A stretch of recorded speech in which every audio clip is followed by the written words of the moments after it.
Bonjour, aujourd'hui on essaie la Toyota Sienna 2021. Bienvenue à Kilowattheure.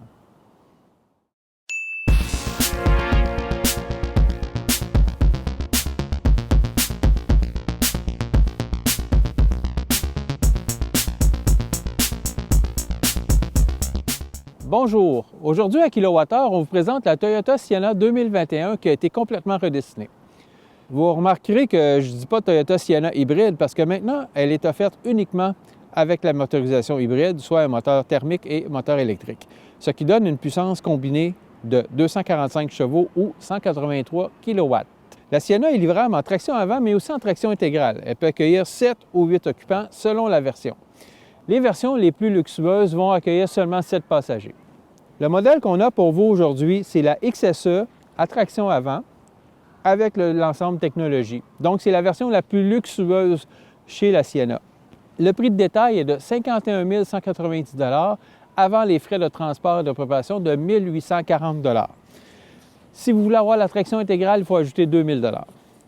La version LE, la moins coûteuse de la gamme, avec la traction avant, est à 39 990 $. Donc, entre les deux, vous avez plusieurs petites versions ici et là.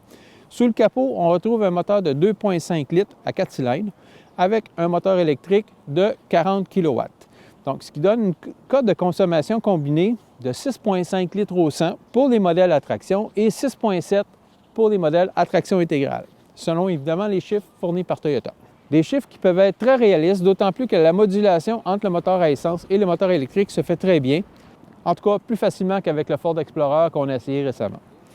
Un fait à noter non négligeable, c'est que la Sienna a une capacité de remorquage allant jusqu'à 7 716 livres. Il y a très peu d'hybrides qui peuvent prétendre en faire autant.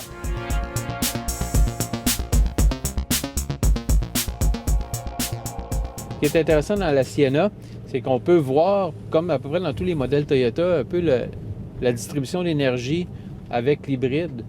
Ce qu'on ne pouvait pas voir dans d'autres modèles comme le Ford Explorer hybride.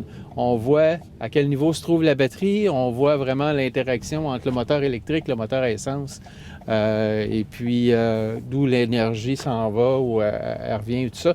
Donc, c'est vraiment intéressant, ça donne une bonne idée, là, voir à quel moment où le moteur électrique va vraiment rentrer le plus souvent en action pour, évidemment, baisser la consommation de carburant. Bon. En ce moment, on a fait, je suis en moyenne de 10,9 litres au 100. Je suis en ville, je n'ai pas beaucoup roulé avec la voiture, de sorte que peut-être que je n'ai pas exploité le maximum de l'économie de carburant. Cependant, Toyota parle d'une consommation, on l'a déjà dit, de 6,5 litres au 100 pour la version traction avant, pour une cote combinée, donc ville-route. Donc, je pense que c'est possible de le faire dans la mesure qu'on s'habitue avec le véhicule puis qu'on prend le beat puis qu'on est capable de bien moduler les deux modes thermique et électrique pour bénéficier, en tout cas, avoir le maximum d'économie de carburant. À l'intérieur, on se croirait quasiment dans un lazy boy. La première impression que j'ai eue lorsqu'on j'ai embarqué dedans, la console, la grosse console dans le milieu, là, on sent qu'on est vraiment là, dans son salon. On est très bien assis. Position de conduite est bonne. C'est sûr qu'on est haut, c'est comme une fourgonnette. C'est toujours plus haut qu'une voiture ordinaire. Mais on a à peu près tout à la portée de la main.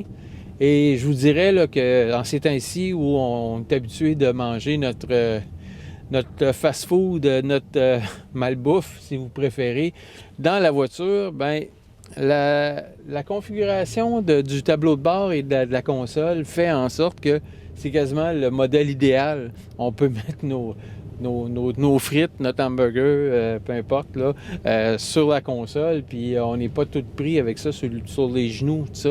Donc, c'est un point un peu spécial, mais c'est un point positif pour la Sienna. Alors, la question à 100 $, c'est est-ce qu'il va y avoir une version Prime de la Sienna?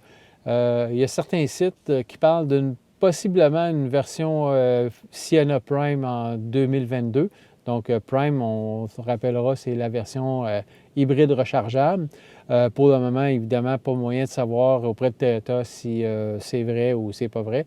Donc, l'avenir nous le dira. Avec la Sienna, Toyota propose un véhicule familial, hybride, qui deviendra peut-être hybride rechargeable un jour. Donc, une belle voiture, une belle fourgonnette À la limite, sexy même. Nous espérons que cette capsule-là vous a plu. On se dit à une prochaine fois.